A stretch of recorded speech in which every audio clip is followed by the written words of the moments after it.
What's going on, everybody? Welcome back to the Total Takedown. This one's for UFC 284. Historic pound for pound greatness is on the line. We are talking about overs and unders for this one. If you missed the full card breakdown, I've got Mr. Andrew Gombas himself on the show. Check out Monday's show. We will link it in the description below. This is Pub Sports Radio. These lines are brought to you by Superbook Sports. Make sure you check us out. Let's get rolling here. First fight of the night. Elvis Brenner is taking on Zubaira Tukhugov. Total set at 2.5 for this one. The over 2.5 is minus 125. The under 2.5 is plus 105. And I kind of leave violence here in the first night of the fight. First fight of the night? First night of the fight. Whichever way you want to say it, it works. So, Zubaira Tukhugov, not normally a finisher, but his boxing is solid. He hits pretty hard. His wrestling is good. Elvis is a vicious finisher. This is a shoot-the-box fighter, and we know they come kill or be killed every single time out. I'm not entirely sure that this kid is UFC caliber at this point. We're going to find out on Saturday, but he is a natural 155er. Looking at this fight, I think this is happening at 155. Zubaira Tukhugov has struggled to make 145 pounds in his past, and he's going to jump up. That could be one of two issues for us here on this total. Either he's a fresh kid coming out here at 155 and has no problem swinging heavy leather. The power translates. He can get his opponents out of there. Maybe he can overpower them and have a higher gas tank, be able to run through them on the ground, find his way to a submission or a TKO because he's got that extra weight, because he doesn't have a bad weight cut. Or he could be fragile because he's too small at 155 pounds. Maybe his gas tank is worse because he's carrying around extra muscle. These are rolls of the dice that we're just going to have to figure out on Saturday. But what we do know is that Brenner is not going to stop coming forward and looking for that fight-ending shot. And he's used to being at 155 pounds. The upset is live. The finish for the fighter who's minus 600 is live. Give me violence. Under 2.5, plus 105. Blake Bilder taking on Shane Young, another 2.5 here on this one. The total is over 2.5, minus 115, slight juice to the over, minus 105 to the under 2.5. Blake Bilder's a slow starter. He's a guy that takes a round really to get going, and then he breaks his opponents down the stretch. Now, Shane Young, he's had UFC caliber experience, 5 fights under the UFC banner, 2-3 in those fights. When you are not UFC caliber, he has no problem getting you out of there. However, if you are a UFC caliber fighter, then he does tend to struggle, but he shows off his toughness, he hangs around, he stays in the fight, and because of that, I actually think that Shane Young has the opportunity to use some of that wrestling, drag this fight late, but Blake is a BJJ black belt with some of the sickest back takes I've ever seen. I can see him getting to Shane Young's back, being able to sink in a rear naked choke and finish him off. I actually kind of like violence here in the second fight of the night as well. We've seen Shane Young take people out on the feet, good solid boxing, decent power. Blake Bilder's hittable. He's new to the UFC. He's got big power. He can crack. He can knock people out. He's got the club and sub, but he also is right there to be hit in a lot of these exchanges. I think we've got violence back-to-back to start this card off. Elise Reed taking on Loma Lukbun-May. Total at 2.5. The over is minus 290. The under is plus 245. And in this case, classic women's MMA, we're thinking this should be an easy 15-minute decision, right? Loma's been a decision machine throughout her UFC career. But Elise Reed is kind of the key here. She ends up getting finished in any loss she has at the UFC level. People take her down, people beat her up, she has no ground game whatsoever, and we know that's something that Loma Lukbunmi has been working on. We see her getting better at it every single time she gets in the cage. She mixes in those trip takedowns. She's got vicious ground and pound from the top. Now, I don't know that Elise Reed is going to contribute to this fight going under whatsoever as far as her offensive striking goes. Loma Lukbunmi is a much more technical Muay Thai striker on the feet, so I don't know that we're going to get like a one-punch standing KO. If it's a finish, I think it's coming from Loma Lukbunme's side, not from the Elise Reed side. So I would rather look inside the distance if you're going to go with the finish approach on a single fighter. So I'm going to have to say over 2.5 at minus 290. But my gut tells me something funny happens on that one. Next up, we got Don Shainis taking on Jack Jenkins. Another 1.5 total. No, not another 1.5. Our first 1.5 total for the night. Over 1.5 is minus 145. Under 1.5 is plus 125. And I know Don Shainis made his UFC debut, got tapped out immediately, but usually he gets the wrestling going, and it's not quite that story. He does have vicious ground and pound. Jack Jenkins, he's got 2 submission losses, so the ground game has been his weakness throughout his UFC career, but he's got a great sprawl and brawl game. We saw that on the Contender Series. He was able to keep his hips back, and that extended the fight. He does look for body shots. He does attack with knees, but if he knows his opponent is coming out here to grapple, he's probably going to try and extend that opponent, play safe, keep it up on the feet where he's got the edge. we might get over this 1.5. I'm going to look at over 1.5 minus 145.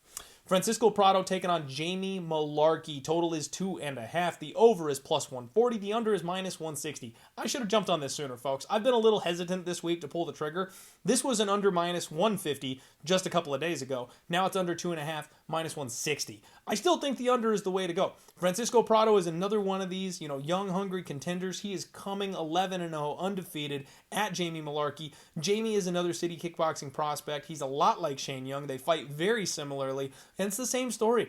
Jamie Mullarkey gets cracked in the first round in almost every single fight, manages to keep his wits about him, fights his way back into it, and if you don't finish him, he will wreck you going into the back half of the fight. I don't know if Francisco Prado is ready for that kind of pressure and that kind of violence, but he is also fully capable of finishing. This is another kid that could come in, crack the UFC veteran in the first round, and get out of there with a highlight reel victory to start the night.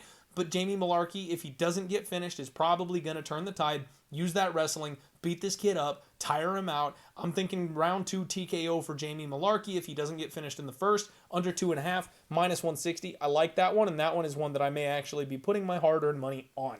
Kleydson Rodrigues taking on Shannon Rodriguez. Shannon Ross. Kleydson Rodriguez taking on Shannon Ross. Total set at 2.5. We got to pick them for this one. Minus 110 on both sides. Rodriguez, disappointing debut after the Dana White's Contender Series. Kid is big for the weight class. He's got technical striking. He's very explosive, but he's a little green, like most kids his age coming off the Contender Series are. Shannon Ross, high prospect coming into Dana White's Contender Series, minus 240 favorite, gets starched on the Contender Series, and is making his UFC debut off a loss because it's in his backyard. He's coming home for this one. This is an interesting spot where it feels like the UFC may either be using Shannon Ross to prop up Kleydson Rodriguez, get him the win that he needs to get him back on track, or it might also just be a let's see who's the real prospect here type of fight. Both guys disappointed. Both guys are getting thrown in here to see what happens, but I definitely think we've got a chance for violence here. The way Shannon Ross fights, he fires straight punches from his hips. He does not have great fight IQ, and he's just a ball of fury in there until he either gets killed or he takes his opponent out. Now, Kleydson Rodriguez, like I mentioned, flashy striker, high caliber finisher. We saw Shannon Ross already get decked by somebody like that and finish on the Contender Series. This is a UFC caliber guy, someone who has tasted the UFC level. I think Rodriguez is primed to be able to knock out Shannon Ross as well. And if he doesn't, Ross might break him the same way it looked like CJ Vergara was about to. I kind of like violence again. Under 2.5, minus 110. I can see both these guys giving up the finish, and I can also see both guys getting the finish. One of the key points here, though, Shannon Ross coming in healthy. He talked about having an injury on the Contender Series. He may be more capable in this fight. And Kleydson Rodriguez has taken a full year off after that loss to CJ Vergara. This is a young kid that I expect big improvements from, so he may be a lot more dangerous in the offensive aspect of this fight. I think we see an under. Melsik Baghdasaryan taking on Joshua Culibao. A 2.5 here. Over is minus 165. The under is plus 145. And I kind of lean with the over, as much as I hate to say it, because the two of these guys have that toughness built into them. We've seen it time and time again. They get in these slugfests and just refuse to go down. They've both got big punching power. They're both very aggressive strikers. Joshua Culibao likes to drain his opponents by mixing in the grappling and the takedowns. He's good at scrambles. He refuses to go away. I can see both these guys going to absolute war, and you could just be screaming having an under 2.5 in your pocket but not being able to cash it because neither of these guys refuses to die.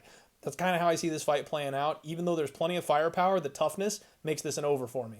Modestas Bukauskas taking on Tyson Pedro, a 1.5 total for this bad boy. Over 1.5 is minus 135. The under 1.5 is plus 115. Now, Modestas Bukauskas, I think, really is the interesting key here. He got dropped from the UFC after having a tough run, gets 2 wins in Cage Warriors, comes back, but the thing we see from him is he really manages the range. He kind of fights running backwards, keeps the space, lots of lateral movement, and then he'll sit down on that right hand. But he jabs about once every 30-40 seconds or so. There's just not a lot of output. Tyson Pedro is almost the exact opposite. He comes forward, he likes to attack the body, he's got that front kick that stabs at the gut of his opponents. Big step in knees. He's got a tight squeeze on him. The club and sub is always going to be there. He's a decent grappler. He's a one-round guy. We've seen him get extended, and he doesn't do very well when he gets extended. I think Modestas Bukauskas has to come in here with the game plan of extending his opponent. And short of some kind of, sidekick to the knee, Khalil Roundtree style, I don't know that Tyson Pedro is going to be able to close the distance on Modestas in the big cage to be able to get him out of there. If Modestas plays his cards right, and I know this is us trusting Modestas Bukauskas, I think he can at least get us into the second round and into maybe the third round. I'm looking over. I know a lot of people are expecting this to be another Tyson Pedro round one banger, and Modestas is fully capable of finishing his opponents. If he bites down on the mouthpiece and he throws, if he really puts some effort forward, he probably could be an early finisher as well, but I have yet to see on tape that that's his game plan. I like the over 1.5 at -135. Alonzo Menifield taking on Jimmy Crute. A 1.5 total for this one. Under is juiced at -140. The over 1.5 is +120. And I don't know what to make of this one, folks. I have no idea what to do with this one because Jimmy Crute is coming off of a very long layoff after having injury concerns and problems. And we've seen he doesn't have the best fight IQ. He doesn't come in with the best game plans. Sometimes he'll challenge his opponents in the worst way possible. I hope training with Robert Whitaker has beaten that out of him in the last year, but you never know. Alonzo Menifield, on the other hand, is coming in here with his usual stature, solid takedown defense, big one-punch KO power, and if he can't get you out of there early, he tends to slow down and kind of force a grind later on in the fight because he just doesn't have the cardio to keep up any type of pace or pressure. Jimmy Crute's game plan has gotta be to extend Alonzo Menifield and get him to the ground. Like, I can't imagine that Jimmy Crute is going to come in here and kickbox with Alonzo Menifield, but we've also seen him do dumber things before. So I'm expecting Jimmy Crute to come out here and do what he does. If he gets Alonzo Menifield to the ground, it would not shock me if he slices right through him. But I'm actually almost tempted on that over. I know Alonzo Menifield probably needs the one to get this thing out of there and get under 1.5. But if Jimmy Crute avoids that power shot, this thing could get hairy, it could get extended. I don't want to touch this whatsoever because I don't know what version of Jimmy Crute we're getting. I'm expecting improvements, which could mean better fight IQ and this thing gets extended. It also could mean he's just that much more dangerous and this thing goes under 1.5 in a hurry. So I'm not going to touch this one. I'm tempted on the over 1.5. I will say it's going to land under 1.5. Don't bet it. That's my answer on that one. Parker Porter taking on Justin Tafa. 2.5 is our total. Over 2.5 is +125. Under 2.5 is -145. Justin Tafa has shown that he's got the power to get people out of there. Parker Porter, on the other hand, not really a power guy. Kind of a death by 1,000 cuts, high pace, high speed type of fighter in there at heavyweight. But he can finish people via ground and pound or with his submission grappling. He's a big, heavy dude, and if he gets on top of you, you are in trouble. Both guys do have avenues to finishing this fight. We've seen Parker Porter KO'd before. Tafa definitely can do that. We've seen Tafa put in some precarious positions before, but his loss that we know of is by knockout. I don't necessarily see Parker Porter doing that standing on the feet. I kind of want to lean to the under 2.5, but it seems like every single Parker Porter fight just goes over. It seems like he finds his way to the judges' scorecards. He just hangs in there unless he's fighting like an elite prospect, like Jailton Almeida, obviously. So this being a much closer, evenly matched fight, both guys could finish. I will have to say under 2.5. I don't really like it. Randy Brown taking on Jack Della Maddalena, another 2.5 total here. The over 2.5 is +125. The under 2.5 is -145. And this one does set up for an under for me as well. I think we see violence all night again on UFC 284. The difference is these guys are very technical and this could get extended. Randy Brown does a very good job of making his fights take longer, extending his opponents, winning these close, tight decisions with that reach and that length. But he's got a nasty submission game on him. He's actually also got some decent heat on his punches. They come from weird angles. People don't see them coming. He can catch you. Jack Della Maddalena, we've seen that boxing at work very recently. The guy is a stud with his hands. High volume, attacks the body, drops your hands, goes high, and we've seen Randy Brown with some chin concerns. We've also seen Jack Della stick his head into submissions a couple times and find his way out of those. That's a very dangerous prospect going up against Randy Rude Boy Brown. So while both these guys could definitely come in with a technique versus technique type of game plan and extend this fight, I think somebody finds a finish. I think one of these guys gets rocked and hurt, and they find their way to a finish once that happens. Whether it's Jack Della being forced to stay on the outside and eventually blitzing in and either getting caught with something or catching his opponent, or if it's this fight ending up in a ground scramble and Randy Brown being able to sync up a Darce choke with those lanky arms, I think somebody finds a finish in this fight. Under 2.5, -145 would be the look. Josh Emmett taking on Yair Rodríguez. Total set at 4.5. The over 4.5 is -140. The under 4.5 is +120. And this was +125 when I checked it this morning. And another one where I'm ashamed to say that I have been a little hesitant. I'm looking at this under 4.5. I like violence in this fight.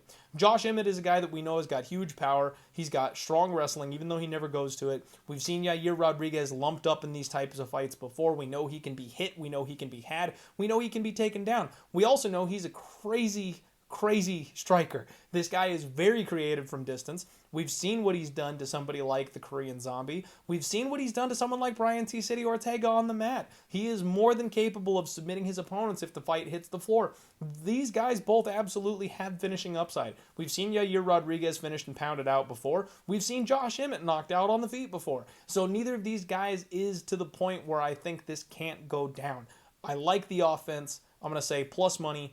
Under 4.5 in a 5-round title fight. Somebody finds their way to a finish and makes a statement. That's going to be my look.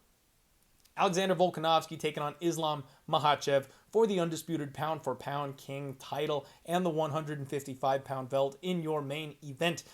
Total is 2.5. The over is minus 155. The under is plus 135. And I'm an over boy in this situation. I think the one thing we can count on from Alexander Volkanovski is he's going to hang around.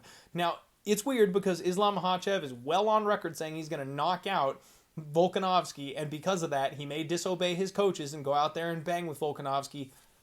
I don't know if he's telling the truth. This might be a situation where you lie, and it also very much might be a situation where pride is on the line, and he truly believes what he is saying, and he wants to stand out there and bang with Volkanovski and put on a show. If he does that, I think he's giving Volkanovski his very best opportunity to actually go ahead and win this fight. If we are kickboxing, I expect this thing to go over. In fact, I expect it to go 25 minutes. If we are grappling, as long as Volkanovski's submission defense holds up, I expect that it's not going to be one and done with the takedowns. I don't know that Islam... Now, here's the thing. I'm not doubting Islam. I know Islam is good, but I'm supporting Volkanovski with the fact that I don't know that he's going to get taken down and submitted the very first time it happens. The later this fight goes, the more likely a submission seems to be something I could see happening. Islam eventually will find his way to a dominant position. Eventually, Volkanovski will not roll out of a spot, and he'll be able to secure top position and find that arm triangle, something like that. But again, I think he has to break it down. I think it goes later in the fight when the smaller man maybe starts to wear down just a little bit. I think this goes over 2.5. Minus 155. The price isn't great, but I do think it goes over 2.5. Once we get to the championship rounds, things start getting a little bit sketchy. Makhachev is a finisher, and we know this, so this could definitely go a different way. But I think Volkanovski comes out and puts his best effort forward. Even if he ends up getting tapped later on in the fight, even if he ends up losing a decision because Makhachev is just too big for him to get off and he loses those scrambles and control time, I think we're headed to the championship rounds on this fight. I think it's going to be an epic battle of wills. So I'll take over 2.5 at minus 155. That's the total takedown, everybody. Thank you very much for tuning in. Again, this is Pub Sports Radio. Make sure you hit the like button on your way out. Check out Superbook Sports for any of your gambling needs. I'll be back tomorrow for the undefeated post-weigh-in show. Good luck and let's roll.